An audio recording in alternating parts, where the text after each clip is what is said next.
class, welcome back. Hari ini kita akan melanjutkan topik kita yang minggu lalu. Minggu lalu kita sudah mempelajari mengenai hak warga masyarakat. Maka hari ini kita akan melanjutkan ke topik kewajiban dan tanggung jawab warga masyarakat. Oke, kita masuk ke bagian yang pertama, yaitu kewajiban warga masyarakat. Nah, sebelum kita tahu ini apa itu kewajiban-kewajiban warga masyarakat, kita harus tahu dulu ini apa pengertian kewajiban. Nah, anak-anak pasti sudah tidak asing lagi dengan kata kewajiban ya.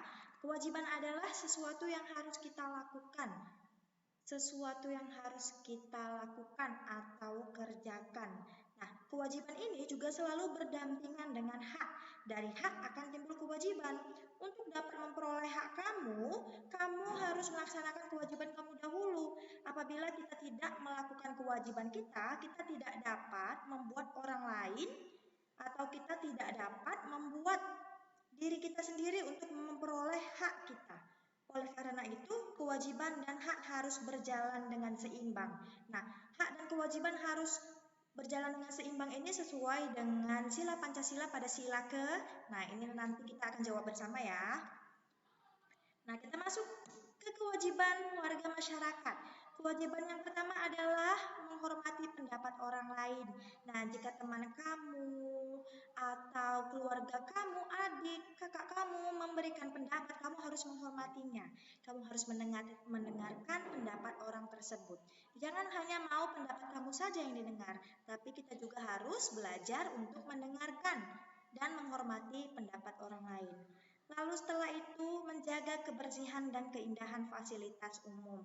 Nah, minggu lalu ini sudah singgung mengenai fasilitas umum. Salah satu contohnya adalah halte. Selain halte juga ada rumah sakit, puskesmas, pusat kesehatan masyarakat, jalan raya, jembatan, dan lainnya. Nah, di sini kita sudah disediakan ini fasilitas umum. Maka tugas kita adalah menjaganya. Bagaimana cara menjaga kebersihan dan keindahan fasilitas umum ya? Nah, ini nanti akan ditanyakan. Lalu selanjutnya ada menaati peraturan lalu lintas. Nah, ini juga minggu lalu sudah kita bahas. Kalian juga sudah menyebutkan beberapa contoh cara menaati peraturan lalu lintas, yaitu dengan cara jika menyeberang lewat zebra cross, Miss. Nah, jika lampu merah kita harus berhenti, lampu hijau kita jalan. Dan lampu kuning artinya kita harus berhati-hati. Dan tidak boleh kebut-kebutan di jalan, Miss. Oke. Lalu kita masuk ke kewajiban yang selanjutnya. Nah, yaitu menaati peraturan di lingkungan tempat tinggal. Ini pasti kalian sudah tidak asing dengan gambar ini ya nak. Jam bertamu sampai dengan jam 22 WIB atau jam 10 malam. Tamu bermalam harap lapor atau tamu wajib lapor 1 kali 24 jam. Nah, ini dia yang namakan menaati peraturan di lingkungan tempat tinggal. Atau mungkin di lingkungan tempat tinggal kamu itu ada peraturan tidak boleh membawa orang asing. Nah, mau mana tahu kan di lingkungan kalian ada juga peraturan seperti itu. Peraturan di lingkungan tempat tinggal ini bisa bermacam-macam ya nak, tergantung di mana kamu tinggal. Lalu ini juga ada menghormati pemeluk agama dan orang lain yang sedang melaksanakan ibadah. Ini juga kita sudah sering bahas di pertemuan-pertemuan sebelumnya. Dan ini juga berkaitan dengan sila pertama yaitu ketuhanan yang Maha Esa.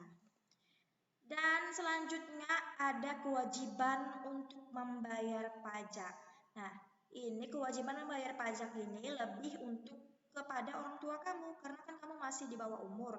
Nah, kewajiban membayar pajak ini untuk orang dewasa, untuk orang-orang yang sudah memiliki KTP atau sudah memiliki kendaraan atau rumah pribadi ya. Nah, sekarang kita masuk ke tanggung jawab masyarakat. Tanggung jawab artinya sikap menyadari dan siap melaksanakan tugas dan kewajiban yang dimiliki.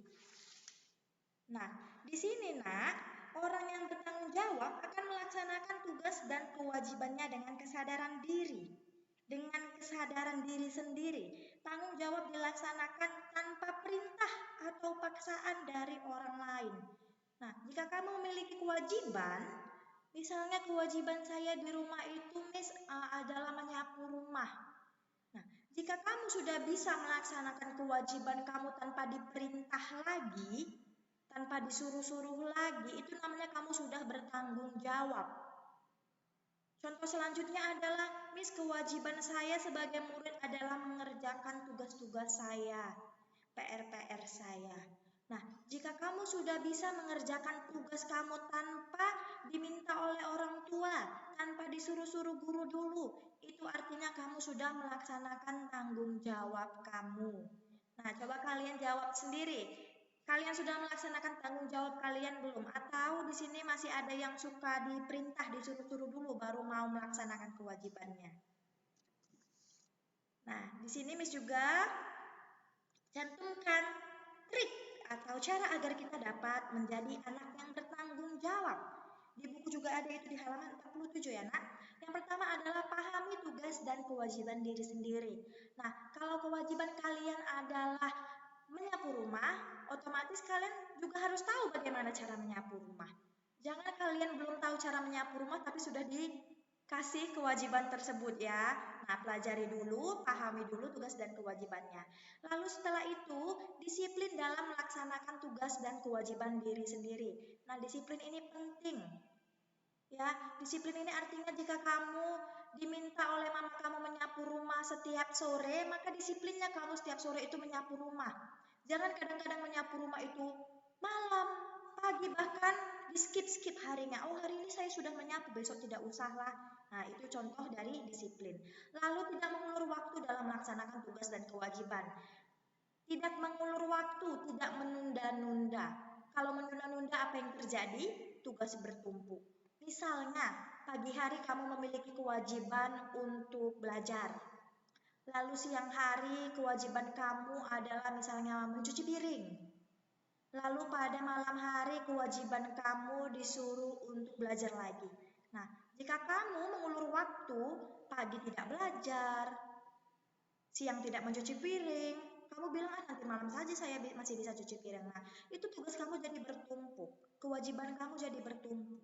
Dan itu contoh atau sikap tidak bertanggung jawab kalau suka menumpuk-numpuk tugas. Lalu selanjutnya cara lainnya adalah tidak mencari alasan untuk tidak melaksanakan tugas dan kewajiban. Ini sering ya mencari-cari alasan. Contohnya ketika Miss Dayu bertanya, mana tugas kamu? Alasannya, oh iya Miss, saya lupa. Padahal sebenarnya tidak lupa. Mana tugas kamu nak?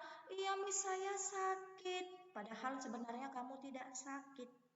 Nah, itu yang dinamakan tidak mencari alasan untuk tidak melaksanakan tugas dan kewajiban. Lalu hormati hak orang lain. Ingat, di dalam kewajiban kamu juga ada hak orang lain ya nak. Jadi kalau kamu melaksanakan kewajiban, kamu sudah bertanggung jawab, maka hak orang lain juga terpenuhi. Dan yang terakhir, dahulukan kepentingan bersama di atas kepentingan diri sendiri. Ini artinya kita tidak boleh terlalu bersikap egois ya. Nah, dan ini juga sesuai dengan sila kepentingan bersama di atas kepentingan diri sendiri. Sila keberapa coba? Iya, ini sesuai dengan sila ketiga. Oke, sekian penjelasan Miss mengenai kewajiban dan tanggung jawab. Thank you.